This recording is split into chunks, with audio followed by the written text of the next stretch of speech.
Grammar का वो एक छोटा सा टॉपिक लेकिन बहुत ही इंटरेस्टिंग टॉपिक शुरू करने जा रहे हैं, जिसको हम कह सकते हैं हैव हमारा हेल्पिंग वर्ब भी है और हैव हमारा फुल वर्ब भी है। और ये जब फुल वर्ब की तरह इस्तेमाल किया जाता है तो अमूमन हमने पाया है कि स्टूडेंट्स को काफ़ी सारे कन्फ्यूजन्स होते हैं। तो उनकी कठिनाइयों को ध्यान में रखते हुए मैंने ये हेड ही एक बना दिया है और इस हेड का नाम होगा use of have as a full verb. और इसको डिफरेंट स्ट्रक्चर्स में, डिफरेंट टेंस में ये हैव जब फुल वर्ब की तरह इस्तेमाल होगा तो कैसे स्ट्रक्चर्स बनेंगे, कैसे वाक्य बनेंगे, इन चीज़ों को हम लोगों को देखना है। और एक ही जगह एक ही साथ इससे जुड़ी हुई सारी समस्याओं का समाधान हो जाएगा।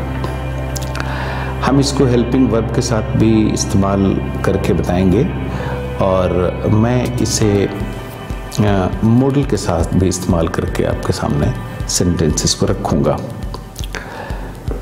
तो use of have as a full verb, ये हुआ हेड इसका। अब इसको हम लोग देखें। हम टेंस में पहले इसका प्रयोग करके बताना चाहते हैं।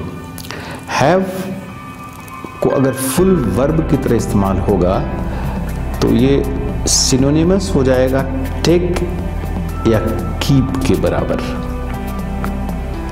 ये वर्ड मीनिंग कंटेन करेगा कीप और टेक। तो टेक और कीप की मीनिंग को लेते हुए आप इसको देखेंगे तो क्लैरिटी ज़्यादा आसान हो जाएगी। अब जैसे हम इसका प्रयोग आपके सामने करके रख रहे हैं सेंटेंस को, कि एक सेंटेंस है कि आई हैव माई लंच। अब ये हैव सिंपल प्रेजेंट का वाक्य है। मैंने बताया हैव को मैं फुल वर्ब की तरह इस्तेमाल कर रहा हूं। तो जैसे ही मैंने कहा कि फुल वर्ब की तरह इस्तेमाल होगा हैव, तो आपके ध्यान में ये बात आ जानी चाहिए कि हैव के भी अन्य लेक्सिकल वर्ब की तरह, मेन वर्ब की तरह या ऑर्डिनरी वर्ब की तरह 5 फॉर्म होंगे निश्चित रूप से। वो कौन से 5 फॉर्म हैं उनको पहले देख लीजिए। हैव हुआ V1 और हैड हुआ V2, फिर हैड होगा V3 और V4 होगा हैविंग HAVING और V5 इसका होगा हैज। अब ये V1, V2, V3, V4, V5 पांचों फॉर्म्स का प्रयोग टेंस में होता है। तो यहाँ भी हम इसका प्रयोग करने जा रहे हैं। मैंने आपको बताया कि टेक और कीप के सिनोनिमस ये मीनिंग सेंटेंस में देगा। इसको ध्यान में रखते हुए स्ट्रक्चर को देखने की कोशिश की जानी चाहिए। जैसे आई हैव माई लंच, अब इसकी जगह आई टेक माई लंच अब बोल सकते थे, लेकिन यहाँ हैव का प्रयोग किया जा रहा है तो हम टेक नहीं रखेंगे। लेकिन आपको समझाने के लिए हमने रखा कि अगर आई टेक माई लंच हम कहते हैं तो कन्फ्यूजन नहीं है, लेकिन आई हैव माई लंच जब कहते हैं तो स्टूडेंट्स को कन्फ्यूजन शुरू होता है। लेकिन अब आप इसको देखिए, पांचों फॉर्म का इस्तेमाल हो रहा है। हैव मतलब सिंपल प्रेजेंट। अब सिंपल प्रेजेंट में हैव लगा, लेकिन सिंपल प्रेजेंट में ही अगर हम हैव का प्रयोग करें तो V1 का प्रयोग तो कर दिया आई हैव माई लंच, लेकिन सिंपल प्रेजेंट में ही V5 का भी प्रयोग होता है। जो हैव का V5 है हमारा हैज, तो उसका भी प्रयोग मैं कर रहा हूं। क्या ही हैज हिज लंच और शी हैज हर लंच। तो V1 का भी प्रयोग हो गया और V5 का भी प्रयोग हो गया और ये सेंटेंस है हमारा सिंपल प्रेजेंट। अब सवाल उठता है कि इसके और भी पॉसिबल स्ट्रक्चर्स हो सकते हैं, जैसे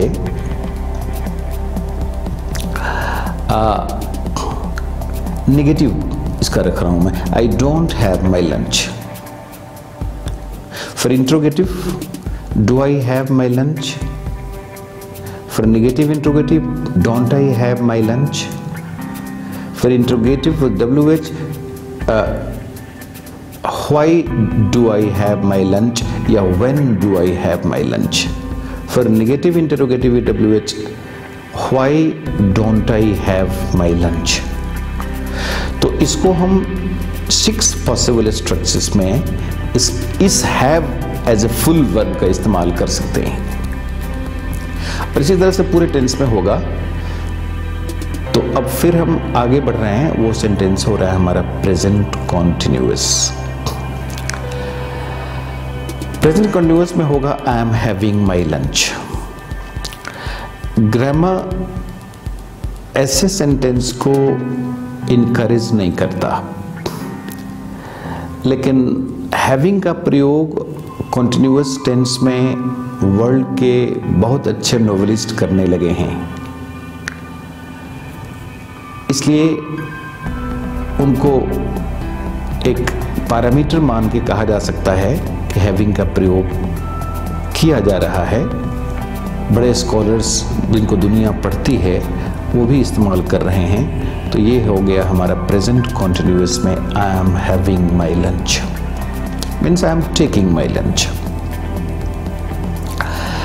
फिर तीसरा वाक्य मैं दे रहा हूं, फिर इसके भी 6 पॉसिबल होंगे स्ट्रक्चर्स। फिर तीसरा वाक्य है I have had my lunch. और ये हैव हैड का प्रयोग जब साथ में होता है तो स्टूडेंट्स कंफ्यूज्ड हो जाते हैं। अब यहां इसको समझिए। I have taken my lunch कहते हैं तो कंफ्यूजन नहीं होता, क्योंकि हमको पता है कि प्रेजेंट परफेक्ट में हैव या हैज के बाद वर्ब का V3 ही लगाया जाता है। तो शुरू में ही मैंने आपको बताया कि हैव जब फुल वर्ब होगा तो इसके 5 रूप में पहला होगा हैव, दूसरा होगा हैड, तीसरा भी है हैड। तो यहां जो किया गया I have had my lunch, तो ये जो पहला हैव है ये तो प्रेजेंट परफेक्ट का हेल्पिंग वर्ब है, लेकिन दूसरा जो हैड आया वो हेल्पिंग वर्ब नहीं है, वो है हैव फुल वर्ब का third form, that is had. Have had my lunch हुआ, कैसे हुआ आप लोगों ने समझ लिया। अब इसका मैं प्रेजेंट परफेक्ट कॉन्टिन्यूअस स्ट्रक्चर रख रहा हूं। I have been having my lunch. Have been तो प्रेजेंट परफेक्ट कॉन्टिन्यूअस का हेल्पिंग वर्ब है, लेकिन हैविंग जो है वो V4 है। जैसे I have been taking my lunch हम कहते, टेकिंग की जगह मैं कह रहा हूं I have been having my lunch. और इसके बाद फिर इसके भी सारे 6 तरह के स्ट्रक्चर्स होंगे।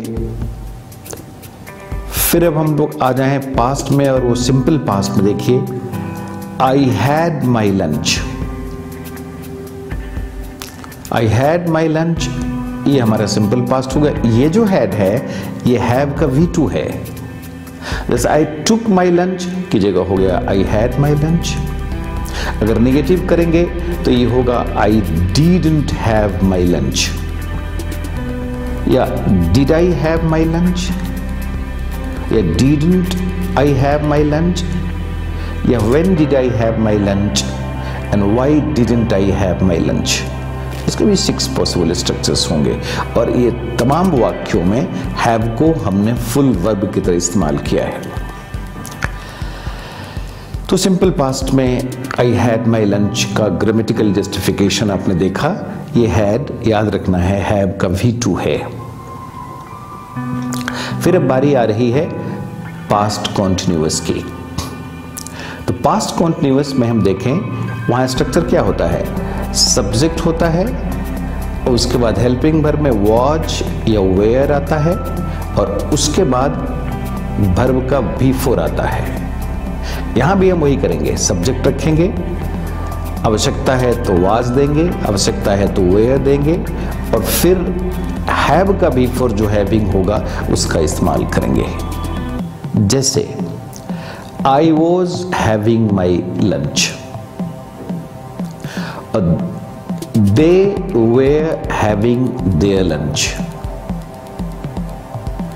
तो हमने वाज का भी इस्तेमाल किया, वेयर का भी किया, लेकिन हैविंग जो किया वो हैव का बिफोर है। तो इसके भी 6 पॉसिबल स्ट्रक्चर्स जो मैंने बताया, अफर्मेटिव, नेगेटिव, इंट्रोगेटिव, जैसा रिक्वायरमेंट है, जो सिचुएशन का जो डिमांड है वहाँ हम किसी तरह का स्ट्रक्चर का इस्तेमाल कर सकते हैं। अब बारी आ रही है पास्ट परफेक्ट की। ये थोड़ा और ज़्यादा कंफ्यूजन है इसमें, इसलिए कि इसका स्ट्रक्चर होता है जैसे आई हैड माई लंच। स्टूडेंट्स पूछते हैं कि ये हैड 2 बार क्यों आ गया। यहाँ समझने के लिए बहुत आसान बात है। इसमें पहला हैड हमारा पास्ट परफेक्ट का हेल्पिंग वर्ब है, दूसरा हैड हैव वर्ब का V3 है। चूँकि हम सब जानते हैं कि जब हम पास्ट परफेक्ट सेंटेंस बनाते हैं तो ग्रामेटिकल जो डिमांड है वो ये है कि सब्जेक्ट के बाद आप हेल्पिंग वर्ब में हैड रखें और उसके बाद जिस वर्ब का इस्तेमाल होने वाला है उसका V3 रख दें। तो आई हैड में हैड हमारा हेल्पिंग वर्ब है। फिर जब मैं कहता हूं आई हैड माई लंच, तो ये जो दूसरा हैड है वो हैव का V3 है। तो ये भी ग्रामेटिकली जस्टिफाइड हो गया कि आई हैड माई लंच स्ट्रक्चर क्यों बना। इसके भी 6 स्ट्रक्चर्स होंगे, अफर्मेटिव, नेगेटिव, इंट्रोगेटिव, जो मैंने बताया पहले उसी की तरह। अब इसके बाद है हमारा पास्ट परफेक्ट कॉन्टिन्यूअस। तो उसमें हम सब्जेक्ट के बाद हैड बीन लगाते हैं और उसके बाद फिर V4 का प्रयोग करते हैं। तो यहां भी हम वही करेंगे। अब I had been taking my lunch नहीं कह के मैं कह रहा हूं I had been having my lunch. और इस तरह से इसके भी 6 स्ट्रक्चर्स जो हमने बताया पहले की तरह यहाँ भी हम उसको इस्तेमाल कर सकते हैं। फिर इसके बाद अब बारी आती है फ्यूचर टेंस की। अब फ्यूचर टेंस में भी आप देखिए उसका जो सिंपल फ्यूचर है उसमें हम क्या करते हैं, उसके फॉर्मेट क्या होते हैं स्ट्रक्चर के। सब्जेक्ट होता है, उसके बाद आप शैल लगावें या विल लगावें, और इसके बाद हम वर्ब का V1 रखते हैं। जैसे मान लीजिए आई शैल टेक माई लंच या he will take his lunch. तो आई के साथ शैल लगाया और ही के साथ विल लगाया, चूंकि ग्रामर कहता है कि आपको ही और शी के साथ विल लगाना है, यू के साथ विल लगाना है, आई वी के साथ आपको लगाना है शैल।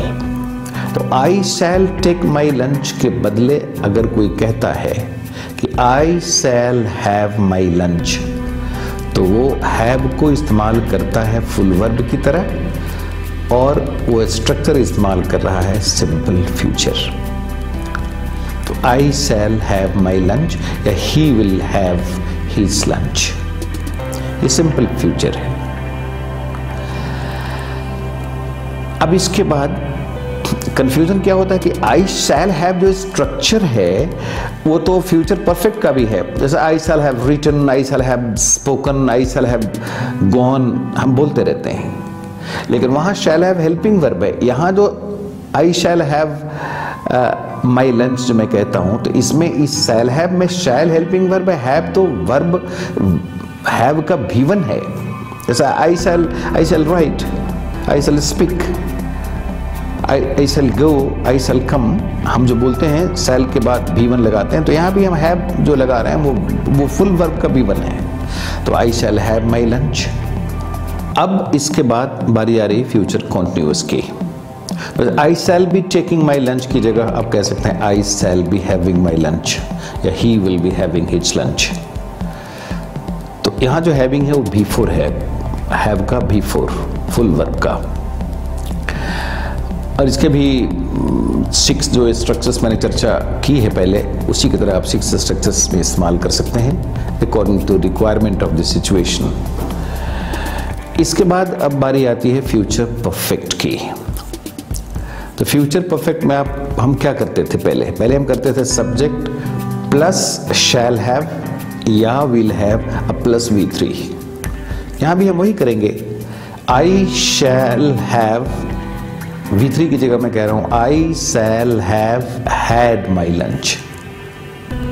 हैव का V3 है हैड, तो I shall have had my lunch. He will have had his lunch. तो ये हो गया हमारा फ्यूचर परफेक्ट। इसके भी 6 स्ट्रक्चर्स होंगे अकॉर्डिंग टू योर रिक्वायरमेंट। अब इसके बाद बारी आती है फ्यूचर परफेक्ट कॉन्टिन्यूअस की। उसमें हमारा स्ट्रक्चर होता है सब्जेक्ट प्लस शैल हैव बिन या will have bin plus V4। यहां भी हम वही करेंगे। I shall have been having my lunch या he will have been having his lunch. तो यहां जो हैविंग का इस्तेमाल किया हमने, वो भी वर्ब जो हैव है हमारा, उसका V4 इस्तेमाल किया है। तो कहने का मतलब ये है कि शुरू से आखिर तक हैव मेन वर्ब में कहां है, हैव हेल्पिंग वर्ब में कहां है, इसकी एक बारीक पकड़ होनी चाहिए बिल्कुल क्लैरिटी के साथ, तो फिर कोई कंफ्यूजन की जगह बचती नहीं है। अब फिर जैसे हैव हैड मैंने बताया, अब he has had his lunch, has के साथ भी ही हैज मतलब प्रेजेंट परफेक्ट, तो हैव हैड ही नहीं होगा, हैज हैड भी हो सकता है। She has had her lunch. तो have had, has had, had, ये सब स्ट्रक्चर्स पॉसिबल होते हैं और उस अर्थपूर्ण स्ट्रक्चर्स हैं, ग्रामेटिकली बिल्कुल जस्टिफाइड, स्क्रीन्ड हैं, तो इसका इस्तेमाल हम लोग कर सकते हैं।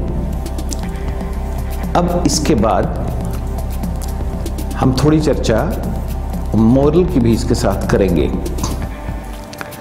अब जैसे कुछ उदाहरण 2, 4, 5 हम लोग देखें। जैसे हम कहते हैं आई कैन राइट, तो स्ट्रक्चर क्या हुआ? सब्जेक्ट हो गया आई, कैन हो गया हमारा मॉडल और राइट हो गया हमारा वर्ब का V1। मतलब subject plus can plus V1 of any verb, ये स्ट्रक्चर हमारा मॉडल के साथ होता है। तो हम इसके साथ भी कर सकते हैं कि आई कैन राइट की जगह हम कह सकते हैं I can have my lunch. Have यहां V1 है, तो I can have my lunch. I could have my, E could have यहां भी कंफ्यूज करता है। ये कुड हैव में कुड हमारा मॉडल है, हैव हमारा फिर वर्ब का V1 है। जैसे आपके दिमाग में आ गई ये बात कि हैव हमारा वो कंपाउंड हेल्पिंग वर्ब का हिस्सा नहीं है, मॉडल का हिस्सा नहीं है, बल्कि हैव हमारा वर्ब है, फुल वर्ब। तो फिर क्लियर हो गई बात कि आई कुड हैव माई लंच। अब एक सेंटेंस हुआ आई कुड हैव माई लंच और एक सेंटेंस हो रहा आई could have had my lunch. अब जैसे I could have taken my lunch, I could have taken my lunch, मैं अपना लंच ले सकता था। तो आई कुड हैव टेकन की जगह आप कर रहे हैं I could have had my lunch. ये पास्ट का सेंटेंस हो गया। Could have, must have, I must have had my lunch. Must have हमारा मॉडल हुआ और हैड हमारा ये जो मेन वर्ब है हैव, उसका V3 है। मस्ट हैव के बाद हमें V3 का इस्तेमाल करना होता है, कुड हैव के बाद भी V3 का इस्तेमाल होता है। तो इसके फर्क को समझना। आई कुड हैव माई लंच, ये स्ट्रक्चर है, कुड के बाद हम दे सकते हैं, जैसे आई कुड राइट और आई कुड स्पीक और I could talk to him, हम बोलते हैं। उस तरह से हम कह सकते हैं I could have my lunch. जैसे I could have written, I could have gone, I could have spoken. Could have के बाद जो हम स्पोकन, गॉन और रिटन बोलते हैं वो वर्ब का V3 है।